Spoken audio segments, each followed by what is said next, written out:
sahabat Ayu, selamat datang kembali di channel ini. Tempat kita belajar bersama, bertumbuh bersama, dan menggali lebih dalam tentang strategi pemasaran dan branding yang relevan untuk era sekarang. Pernahkah sahabat Ayu berpikir, mengapa ada merek yang mudah dikenali, bahkan hanya dari warna atau bentuknya? Mengapa ada produk yang terasa begitu dekat di hati, padahal kita hanya melihatnya sekilas di media sosial atau etalase toko? Itulah kekuatan brand. Bukan sekedar desain atau nama, tapi sebuah pengalaman menyeluruh. Sebuah identitas yang hidup dalam benak dan juga perasaan pelanggan.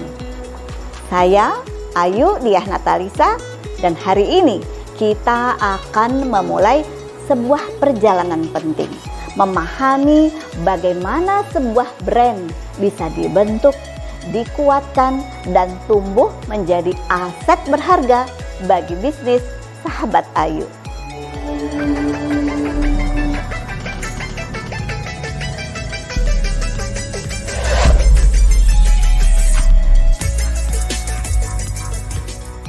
Apa itu brand? Banyak orang berpikir bahwa brand hanyalah sebatas logo, nama, atau tampilan kemasan. Padahal brand adalah sesuatu yang jauh lebih dalam. Brand adalah persepsi bagaimana pelanggan melihat, merasakan, dan juga mengingat bisnis Anda. Kalau dirangkum secara sederhana, brand terdiri dari 3 hal utama: citra, emosi, dan janji. Citra adalah bagaimana bisnis Anda tampil di hadapan publik, mulai dari visual, gaya bicara, hingga kesan pertama yang ditinggalkan. Emosi ini merupakan perasaan yang muncul setiap kali pelanggan berinteraksi dengan brand Anda. Apakah mereka merasa nyaman, terinspirasi, atau percaya? Sedangkan janji adalah nilai yang Anda tepati secara konsisten, yang membuat pelanggan kembali dan terus percaya. Kita lihat sekarang contoh nyata di sekitar kita.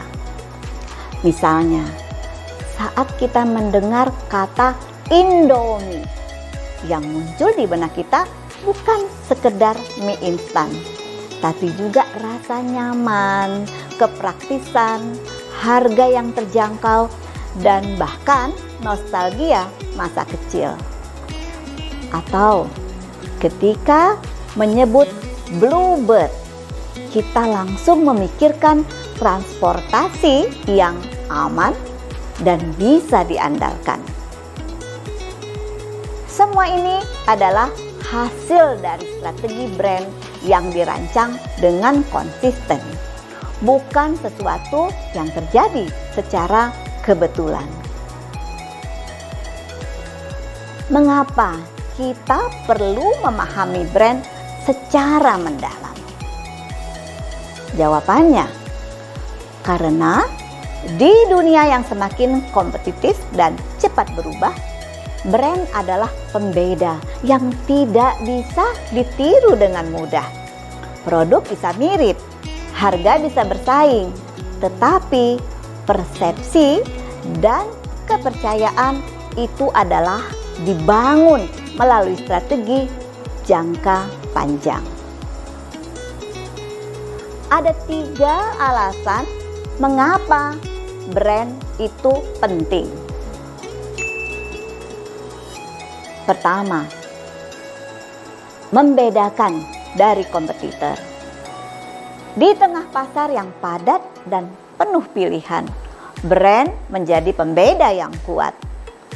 Contohnya, Aqua. Ia tidak sekedar menjual air galon, tapi membangun citra sebagai air minum yang sehat dan terpercaya. Banyak kompetitor mungkin menawarkan harga yang lebih murah, tetapi kekuatan persepsi membuat konsumen tetap memilih brand yang mereka percaya. Yang kedua, membangun kepercayaan. Brand yang kuat menciptakan rasa aman. Konsumen merasa lebih tenang membeli dari brand yang konsisten. Seperti Wardah, yang dikenal bukan hanya karena kualitas produknya, tapi karena Wardah setia pada nilai-nilai halal, aman, dan ramah perempuan Indonesia. Mulai dari kampanye, kemasan, hingga cara berbicara brandnya, semuanya selaras. Ketiga, menciptakan loyalitas. Pelanggan yang setia tidak hanya datang karena harga yang murah. Mereka kembali karena merasa dihargai, dikenali, dan terhubung secara emosional. Lihat saja Gojek. Lebih dari sekedar layanan transportasi, ia menjadi bagian dari keseharian kita. Mulai dari antar makanan, belanja, hingga pembayaran. Kepraktisan yang familiar membuat pelanggan merasa dimudahkan. Yang keempat, memudahkan pemasaran. Saat brand sudah dikenal dan dipercaya, pemasaran menjadi lebih efisien. Cukup dengan satu simbol seperti logo Nike. Pelanggan langsung memahami makna di baliknya, semangat, kekuatan, dan prestasi. Brand lokal seperti Erigo dan juga Eiger juga mulai membangun kekuatan yang serupa. Dengan karakter yang konsisten, mereka menjangkau audiens yang lebih luas. Namun, tidak sedikit pelaku bisnis yang terjebak dalam kesalahan branding. Ada 3 kesalahan yang paling umum, antara lain: 1. Terlalu fokus pada aspek visual seperti logo dan warna, tapi melupakan makna dan nilai yang ingin disampaikan. Yang kedua, tidak konsisten antara apa yang dijanjikan di iklan dan kenyataan di lapangan.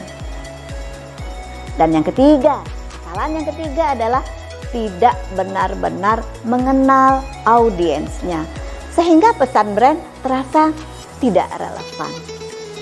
Padahal branding adalah tentang membangun hubungan. Ia harus jujur, konsisten, dan dekat dengan realitas audiensnya. Jadi sahabat Ayu, membangun brand bukanlah soal desain semata, tapi tentang membangun makna, persepsi, dan rasa percaya yang hidup di benak pelanggan. Mulailah dengan mengenal siapa audiens Anda, nilai apa yang ingin Anda bawa, dan janji apa yang ingin Anda tepati.